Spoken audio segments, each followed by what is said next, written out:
जय यीशु। प्रभु यीशु के अति सामर्थ्यवान नाम पर अब सभी लोगों को फादर और एक बार बड़े प्यार से अभिवादन करते हैं। हालेलुया। बाइबल तीर्थ यात्रा में 312वां दिन की व्याख्या है आज। सबसे पहले प्रवक्ता ग्रंथ के 50वां अध्याय पर मनन करेंगे। पिछले कुछ अध्यायों से प्रवक्ता ग्रंथकार पूर्वजों की महिमा गाते हुए इतिहास में प्रकट होने वाली ईश्वरीय महिमा का बखान कर रहे थे। उस सूची में सबसे अंतिम व्यक्ति की आज हमारे सामने वो बखान कर रहे हैं। वो है प्रधान याजक सीमोन। निर्वासन के बाद जिन यशस्वी पुरुषों की वो बखान कर रहे हैं, उनके द्वारा ईश्वरीय महिमा के प्रकटन के बारे में वो हमें बताते हैं। उसमें प्रधान याजक सीमोन जो ओनियस के पुत्र है, उसके विषय में बोलते हुए प्रवक्ता ग्रंथकार कोई कंजूसी नहीं करना चाहते। बहुत सुंदर बातें इस सीमोन के विषय में बताया गया है। इससे वो ये प्रकट करना चाहते हैं कि पुरोहिताई को वो किस तरह आदर सम्मान देते हैं और एक पुरोहित की सेवा के विषय में बताते हैं। जैसा कि हारून के विषय में अच्छा से बताया था, यहाँ पर सीमोन के बारे में भी बहुत बढ़िया से बताते हैं। कंजूसी नहीं करते हैं शब्दों में। तो पुरोहिताई का आदर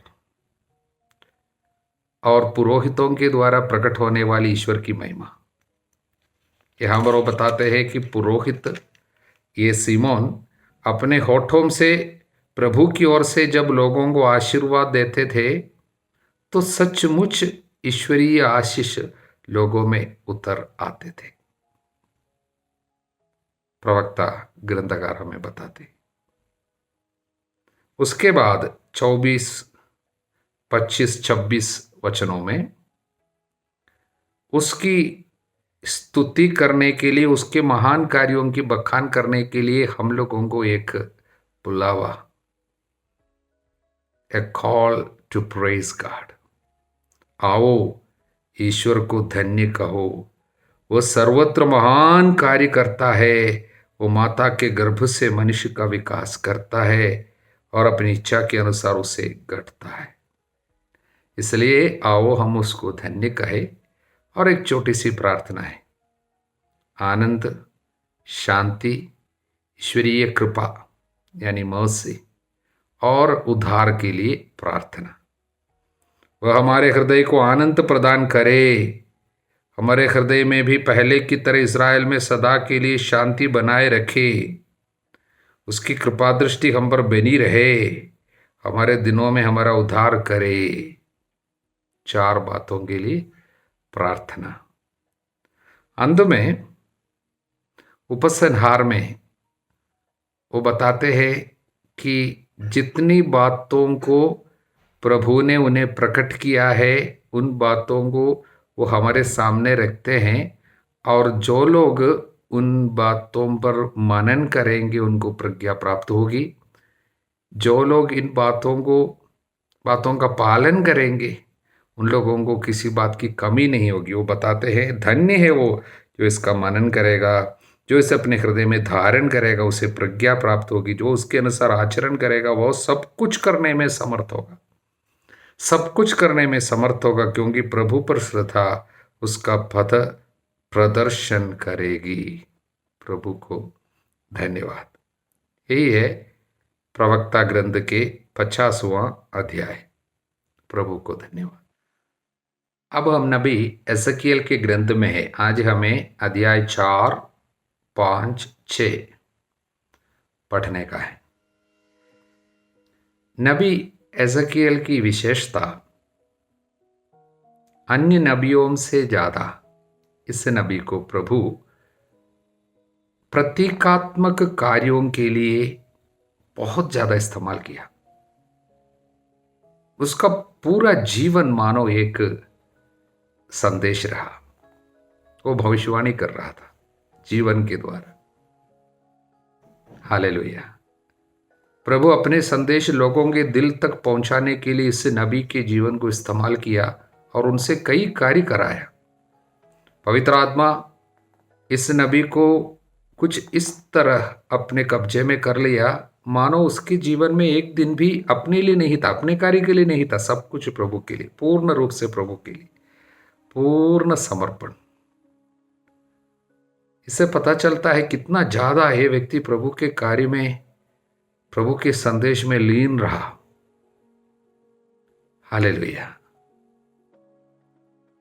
यहां पर अध्याय 4 में एक घटना हम देखते हैं। मुझे काफी साल पहले से ये दिल पे लगी हुई एक घटना है इसमें, इसलिए ये दिल पे लगे क्योंकि मेरा एक दोस्त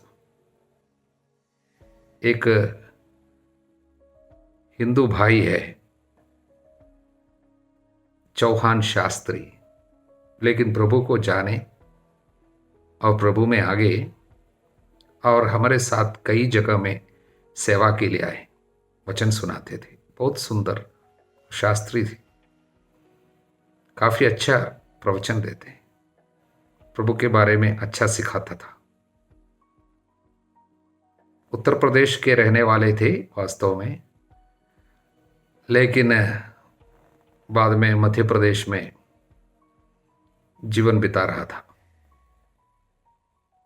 तो बाद में ऐसा हुआ, कई साल तक, काफी साल तक हम लोग हमारे साथ सेवा में आते रहे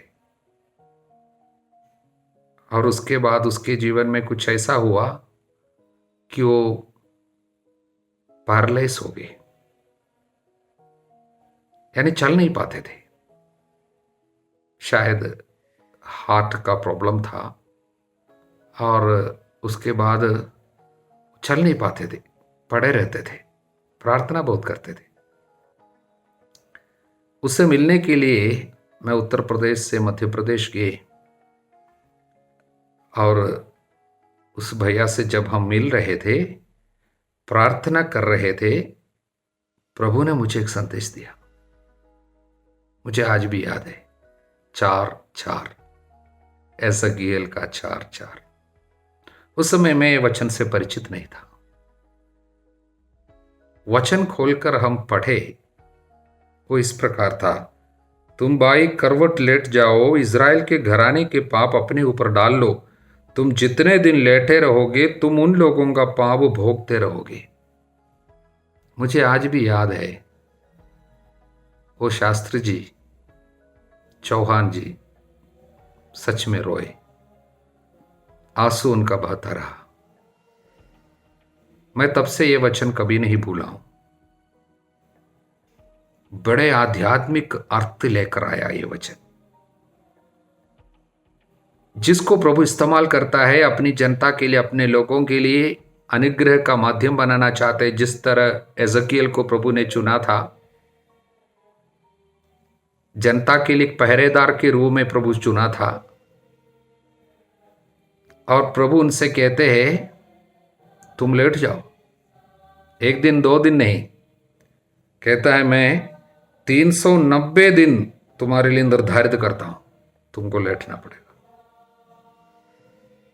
हालेलुया। जितना दिन तुम लेटे रहोगे, इस जनता का पाप का बोझ मैं तुम्हारे ऊपर रखा रहूंगा। लोगों को प्रभु बचाना चाहता है, पाप क्षमा देना चाहता है, विपत्ति से छुड़ाना चाहता है। इसलिए प्रभु चुने हुए एक व्यक्ति के ऊपर उन लोगों के पाप का बोझ रख रहा है। विकेरियस सफरिंग, यानी दूसरे लोगों का पाप किसी और पर रखता है। प्रभु यीशु ने जो किया, देखिए, यीशु में पूर्ण रूप से ये सारी भविष्यवाणियां पूरी हुई है। यिर्मयाह नहीं, जैसा कि हम यिर्मयाह के कुछ प्रवचनों को, कुछ भविष्यवाणियों को और इज़ाया नबी के कुछ भविष्यवाणियों को प्रभु यीशु में पूर्ण होते देखा, उसी तरह एजेकिएल की ज़्यादातर भविष्यवाणियाँ प्रभु यीशु में ही पूर्ण होती है। एक बहुत ही सुंदर भविष्यवाणी यही है, वध के लिए ले जाए जाने वाली मेमने की तरह यीशु जब जा रहा था, वो हमारे पापों को अपने ऊपर लेके जा रहा था। हालेलुया। इसी तरह प्रभु हमको एक संदेश दे रहे हैं, यदि आप प्रभु की सेवा करना चाहेंगे, दूसरों के लिए अनुग्रह का माध्यम बनना चाहेंगे, आपके दुखों को, आपकी बीमारी को, आपकी परेशानी को, आपके तंगी हालत को, यहाँ तक कि आपके पतन को, जितना दिन शायद आप बीमार होकर पड़े रहते हैं या शायद आप कुछ तंगी हालत में पड़ गए हैं, आपके मन में उदासी है, दुख है और चिंता है, आप अनेक चीज़ों से ग्रसित है, वो सब कुछ प्रभु इस्तेमाल करेंगे।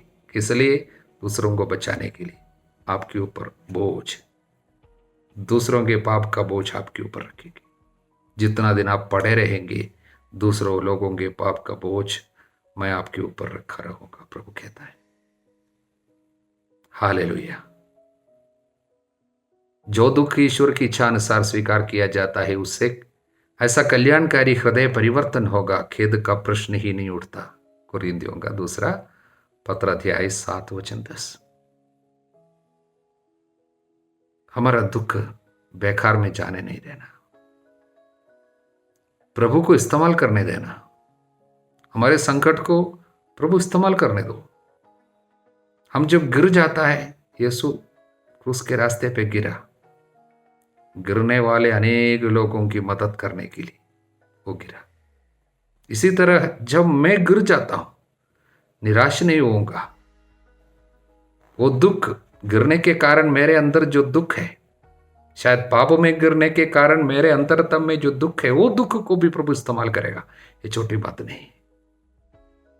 प्रियजनों, हमारा प्रभु महान है, जो हम लोगों को हमारे जीवन के हर एक चीज को, जैसे यिर्मयाह के एजकियल नबी के जीवन के हर एक चीज को प्रभु इस्तेमाल कर रहा था अपने कार्य में, उसी तरह हमारे जीवन को भी प्रभु पूर्ण रूप से इस्तेमाल करना चाहेंगे, अपनी सेवा में लगाना चाहेंगे। प्रभु को धन्यवाद। नबी एजकियल के द्वारा प्रभु मुख्य रूप से कुछ 7 आध्यात्मिक संदेश हमारे दिल पर रख छोड़ना चाहते हैं। Some 7 key messages, spiritual messages। कुछ इस प्रकार है। पहला संदेश, प्रभु हमको ये बताना चाहते हैं, उसका कार्य किसी एक जगह में, किसी एक जनता में सीमित नहीं है। God is not restricted or limited to a particular place and a particular people। यहूदियों का, इजरायलियों का विश्वास यही था कि प्रभु मंदिर में विराजमान है। इजरायलियों के लिए यरूशलेम मंदिर प्रभु की उपस्थिति का प्रमाण था, प्रकटन था, प्रतीक था। हालेलुया।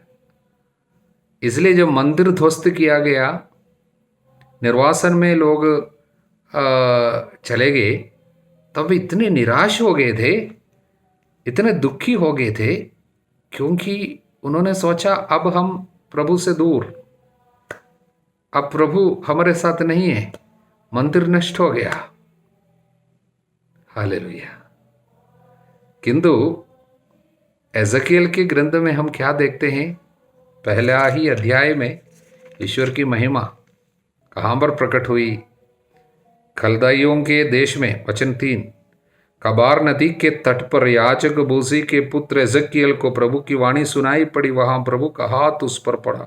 मैंने देखा कि उत्तर की ओर से आंधी आ रही है, प्रकाश मंडल से घिरा हुआ एक विशाल मेघपुंज आ रहा है, उसमें से आग झर रही थी और उसके चारों ओर उज्ज्वल प्रकाश था। उसकी ज्वालाओं के मध्य भाग में कांसे जैसी चमक थी।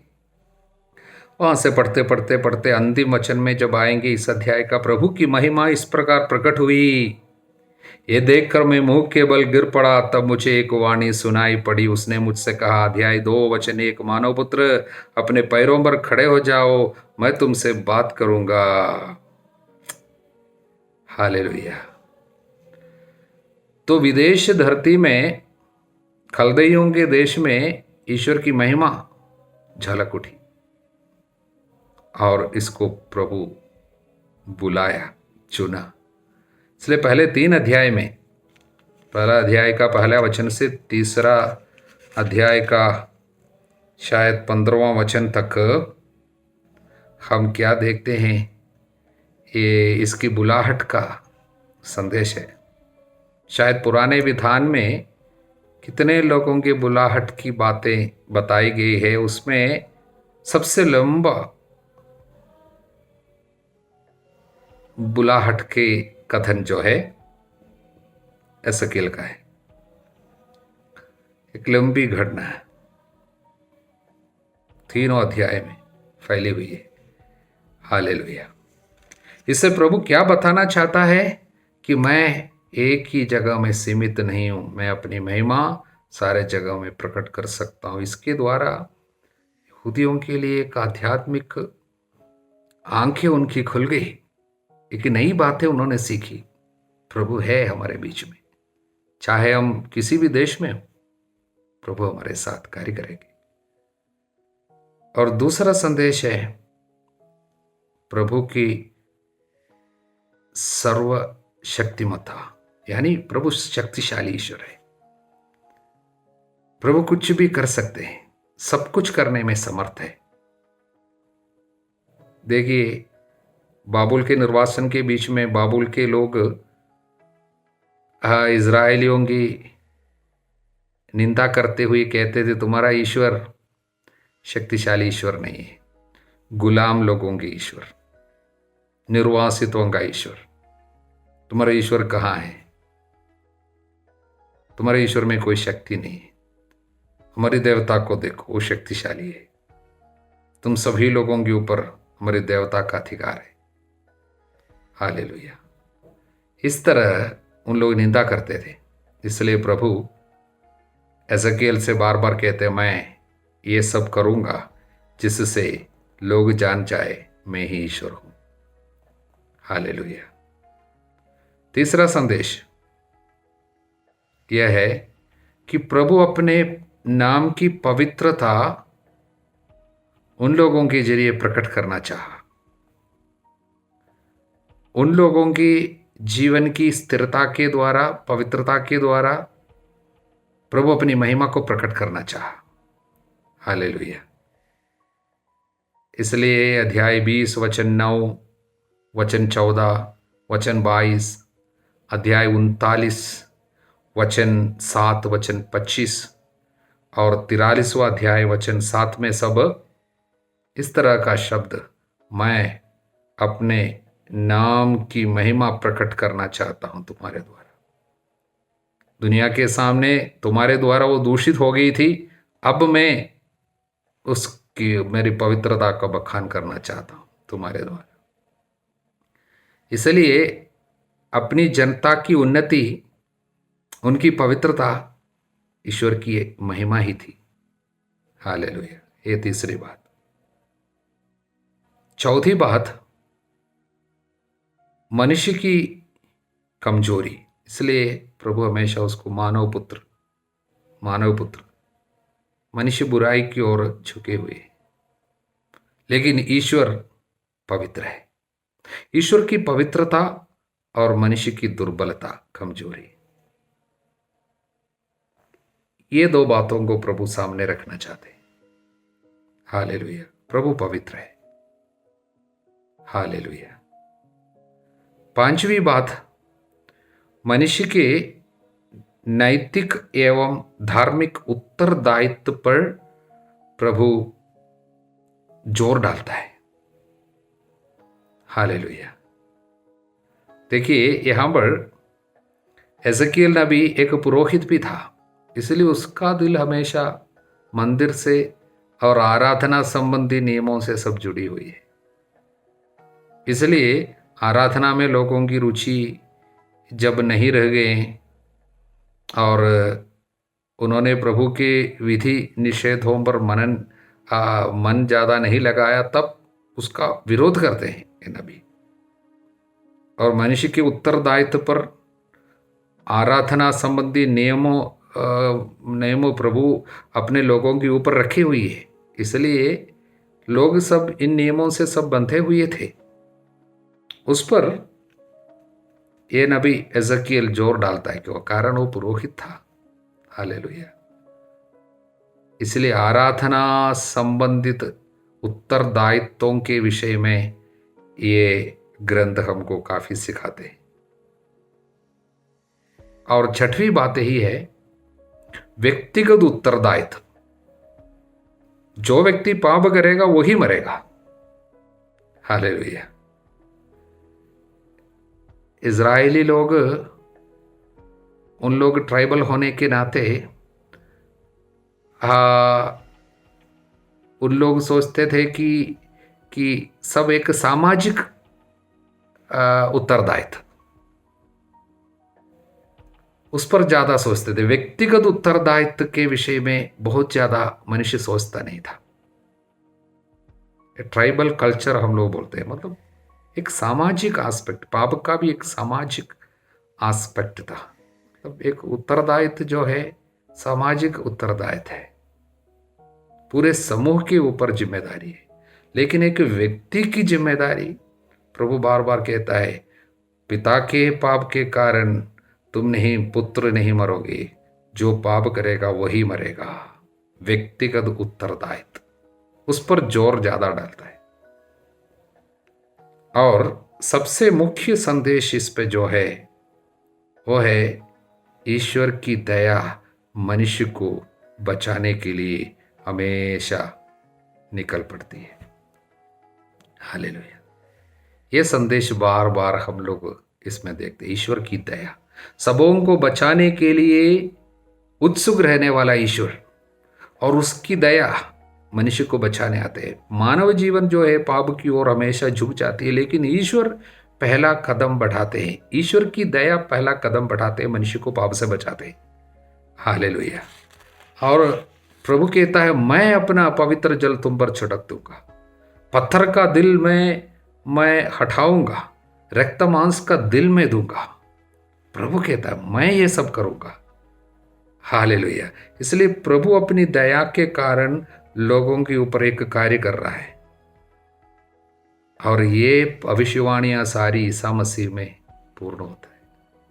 कई जगह में हम इसलिए देखते, उदाहरण के लिए अध्याय 16 वचन 53 और वचन 60, वचन 61, अध्याय 20 वचन 40 से 44 तक, अध्याय 34 वचन 11, अध्याय 36 में काफी सुंदर वचन है, 26वां वचन से 32वां वचन तक, अध्याय 37 में वचन 1 से 14 तक। यहां सब प्रभु ये कार्य कर रहे हैं, मैं स्वयं ये करूंगा। प्रभु की दया, the mercy of God is working to save people.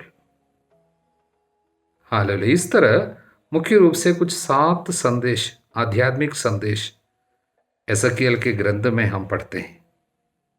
Hallelujah. तो यहाँ पर 5वां अध्याय 6वां अध्याय में हम लोग यूदा के ऊपर विनाश की भविष्यवाणी, जैसे यिर्मयाह के ग्रंथ में सब हम लोग देख रहे थे, उसी तरह, क्योंकि विपत्ति के संदेश प्रभु यहाँ पर दे रहे हैं। इज़राइल के विनाश का संकेत, पूजा स्थानों के विनाश का संदेश, ये सब प्रभु दे रहे हैं। लेकिन मुख्य संदेश को हम लोग पूरे इस ग्रंथ में फैले हुए कुछ संदेशों के बारे में आज हम सीखे। प्रभु को धन्यवाद। लूकस के सुसमाचार के 8वां अध्याय, सबसे पहले पवित्र नारियों की सेवा परिचर्या के बारे में बताए गए हैं। शिष्यों के साथ साथ यीशु जहाँ जहाँ गए हैं वहाँ पर कुछ स्त्रियाँ यीशु के पीछे जाती थी। उन लोग कौन थे? दुष्ट आत्माओं, रोगों से मुक्ति की गई लोग। तो पहले उन पर कुछ पीड़ा होती थी, दुष्ट आत्मा का आक्रमण, जैसे मरियम मगदलेना 7 अवधूतों को प्रभु उनसे निकाले थे, वैसा प्रभु की सेवा में आ गई। और इन लोगों में कई लोग अपनी संपत्ति से ईसा और उनके शिष्यों की सेवा परिचर्या करती थी। प्रभु इन नारियों से सेवा स्वीकार किया। हालेलुया। शिष्यों के संग संग सेवा कार्य में नारियों को भी प्रभु अनुमति दी, और दर्जा दिया और मौका दिया। हालेलुया। और जीवन के टूटापन में, बीमारी में और दुष्ट आत्मा के आक्रमण में सब प्रभु हमारे लिए ऐसा कार्य करेंगे, अधिक भलाई उत्पन्न करेंगे। अगर उन पर ये आक्रमण नहीं होते, उन लोग बीमार नहीं होते, इन लोग प्रभु की सेवा में नहीं लगाई होती। हालेलुया। और बोने वाले का दृष्टांत, प्रभु जब ये दृष्टांत सुनाए और उसका अर्थ भी, उस दृष्टांत की व्याख्या भी हमको दिए, जैसा कि रास्ते के किनारे गिरे हुए लोग, वे लोग बीज वे लोग हैं जो सुनते हैं, परंतु कहीं ऐसा ना हो कि वे विश्वास करें और मुक्ति प्राप्त कर ले, इसलिए शैतान आकर उनके हृदय से वचन ले जाता है। तो हम देखते हैं कुछ चट्टान पर गिरे, कुछ ऐसा है कांटों में गिरे, और कुछ अच्छे जमीन पर गिरे, अच्छी भूमि पर गिरे। तो 4 में 1 फल उत्पन्न करता है। हालेलुया। तो संदेश प्रभु ये हमको देते हैं, हम भी वचन सुनाने के कार्य में अगर लग जाएंगे, सेवा कार्य में लग जाएंगे, तो 25% शायद फल देंगे। कभी कभी 75% उग के तो आएंगे, कुछ समय के बाद वे छोड़कर चले जाएंगे। यह सब देखकर निराश हमको नहीं होना चाहिए। हमें इतनी सेवा किया, इन लोगों को सब प्रभु में बुलाया, लेकिन उन लोग फिर से चले गए, फिर क्या के लिए सेवा करना है। कभी निराश नहीं होना है। हालेलुया। कम से कम 25% जरूर फल उत्पन्न करें। पहले एक ऐसा समय था, मैं निराश हो गया था। साधना में भाग लेने वाले कई लोग बड़े उत्साह के साथ सेवा में आगे बढ़ते हैं, लेकिन बाद में पता चलता है उन लोग सब खिसक गए, फिर चले गए पुराने पापों में। तो निराश होता था, प्रभु हम इतने दिल खोल कर वचन सुनाए, इतना मेहनत किया लोगों के लिए, दिन रात प्रार्थना करके, मेहनत करके इनको ये सब इनके लिए सुनाने के बाद अधिक से अधिक लोग चला जाता है, फल उत्पन्न नहीं होता है। तब प्रभु समझाया, बेटा देखिए, प्रभु स्वयं बीज बोया, लेकिन 4 में 1 अच्छे जगह में गिरा। इसका मतलब 25% फल उत्पन्न करेंगे, निराश नहीं होना। हालेलुया। और दीपक का दृष्टांत, कोई दीपक जलाकर बर्तन से नहीं ढकता, पलंग के नीचे नहीं रखता, बल्कि वह उसे दीवट पर रख देता, जिसे भीतर आने वाले उसका प्रकाश देख सके। ये दीपक, जो जलाया हुआ दीपक प्रभु यीशु है। हालेलुया। और कुछ लोग बोलते हैं ये दीवट जो है कलीसिया का प्रतीक है। कुछ ईश शास्त्रियां बोलते हैं ये दीवट जो है हमारा भला कार्य है। प्रभु जो अंदर आते हैं और उजियाला सभी लोगों को देना चाहते हैं हमारे द्वारा, इसलिए हमारे भले कार्यों के द्वारा प्रभु का प्रकाश दूसरे लोगों तक फैल जाए। ऐसा कुछ भी छिपा हुआ नहीं है जो प्रकट नहीं होगा, ऐसा कुछ भी गुप्त नहीं है जो नहीं फैलेगा और प्रकाश में नहीं आएगा। इसलिए जो भी वचन प्रभु बोले हैं वो सब फैलेगा, वो सब बाहर जाएगा। इसलिए हमें वचन को छिपाने की कोशिश नहीं करना, प्रभु के वरदानों को, प्राप्त वरदानों को प्रकट करना चाहिए, लोगों के सामने रखना चाहिए। तो उसके संबंध में, इसके संबंध में सावधान रहो कि तुम किस तरह सुनते हो, वचन कैसे सुनते हैं, इस पर सावधान रहना।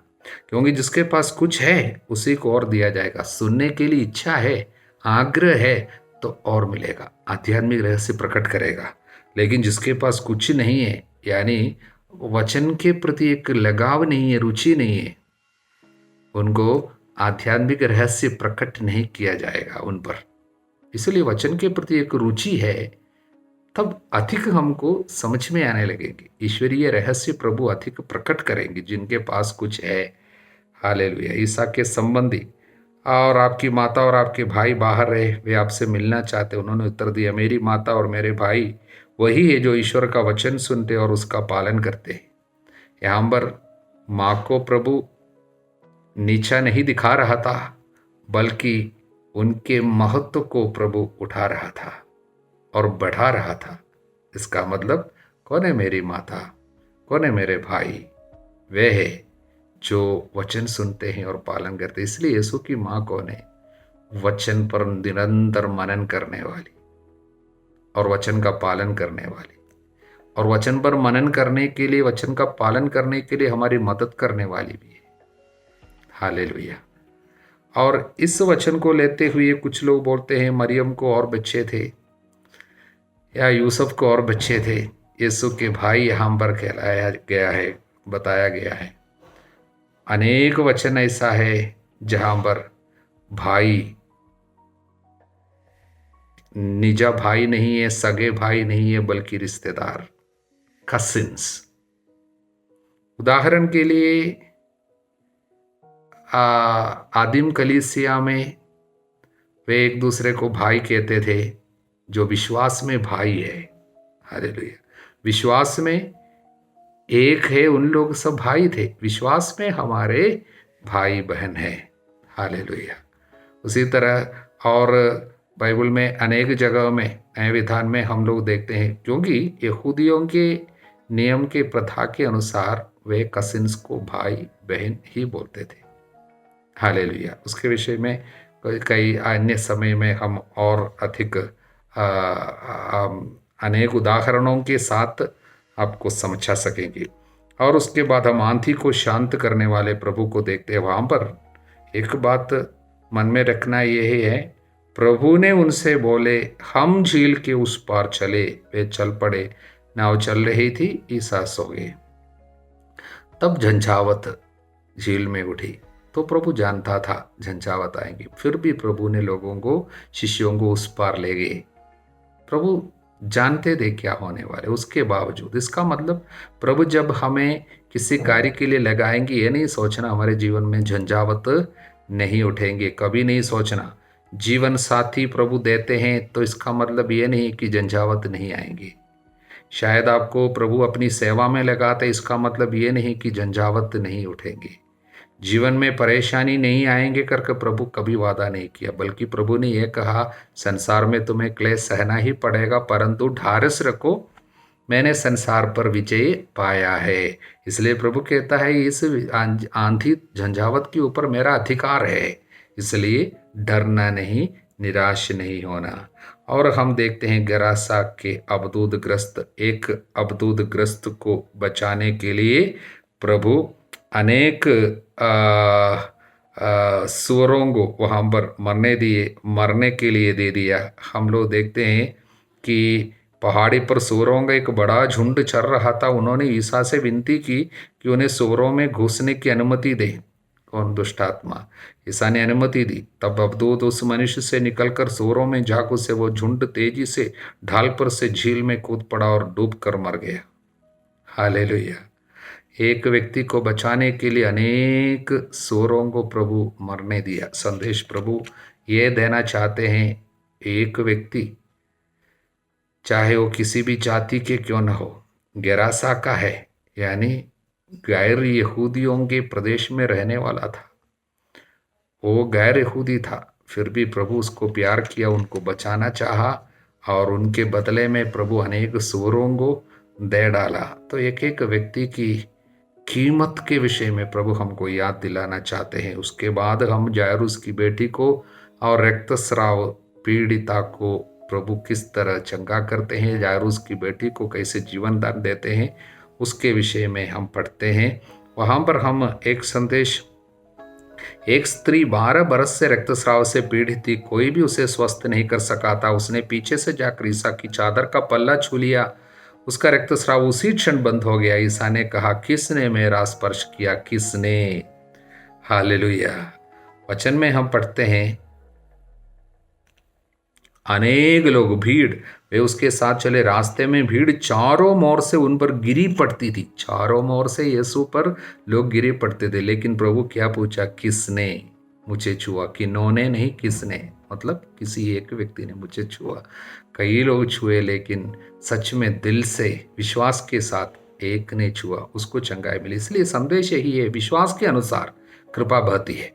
जितना विश्वास है, आग्रह है, उसके अनुसार कृपा बहती है। बाकी लोग धक्का मुक्की कर रहे थे, प्रभु के संग संग जाना चाहते थे और यीशु पर गिरे पड़ते थे, किंतु एक ने इतना विश्वास रखा, मैं पल्ले पर भी, उनके कपड़े के पल्ले पर छूऊं तो मैं अच्छी हो जाऊंगी, उसने सोची। उसके विश्वास और आग्रह के अनुसार कृपा बहती है। इसलिए कृपा पात्र बनने का मतलब क्या है? आग्रह करना, चाहत, दिल लगाकर आग्रह को प्रकट करना प्रभु के सामने। किसी ने अवश्य मेरा स्पर्श किया, मैंने अनुभव किया, मुझसे शक्ति निकली। इसलिए यीशु से शक्ति तभी निकलेंगे जब हम अपने विश्वास के द्वारा उसको छुएंगे, विश्वास के द्वारा उसका स्पर्श करेंगे, आग्रह के द्वारा उसका स्पर्श करेंगे, तब हम अच्छे हो जाएंगे। हालेलुया। और प्रभु उस जायरूस की बेटी के घर पहुंचे, जायरूस के घर पहुंचे 51। उन्होंने घर पहुंचकर पेतरुस, योहन तथा याकूब और लड़की के माता पिता के सिवा किसी को अपने साथ अंदर जाने नहीं दिया। हालेलुया। इसमें भी संदेश है, विश्वास में प्रभु के साथ एक बने हुए कुछ लोगों को और 3 लोगों को ले गए, और माता पिता वो लड़की के साथ प्यार में एक हुए, सबसे एक हुए 2 लोगों को केवल अंदर ले गए। उसका एक और संदेश है, शायद 12 वर्ष की एक बेटी है, युवावस्था मतलब टीनेज में है, और वो छोटी सी बालिका केवल नहीं है, और उसके कमरे में सभी लोगों को घुसने नहीं देता है। हालेलुया। इसलिए प्रभु वहाँ पर भी चुनते हैं। एक विशेष एक संदेश इस पर यह है कि माता पिता को और बुजुर्गों को सब चाहिए कि बेटियों के कमरे में कौन कौन घुसते हैं, उनके साथ कौन कौन आते जाते हैं, इस पर सब नियंत्रण रखना जरूरी है। Hallelujah, hallelujah.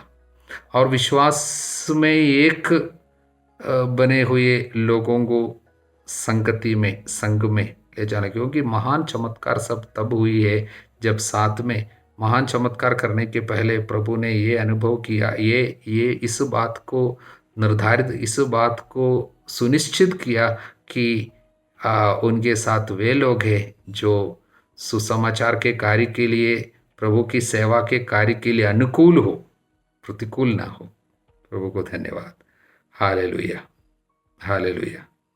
इसलिए प्रियजनों, इस संदेश, इस अध्याय के द्वारा प्रभु अपनी महिमा जब हम हमारे जीवन में प्रकट करते हैं, संदेश हमको देते हैं, प्रभु के प्रति हमारा विश्वास, प्रभु के प्रति हमारा प्यार और गहरा होता जाए, ये कृपा हम लोग मांगेंगे। सर्वशक्तिमान ईश्वर पिता, पुत्र, पवित्र आत्मा आपको आशीर्वाद प्रदान करें। जय जय।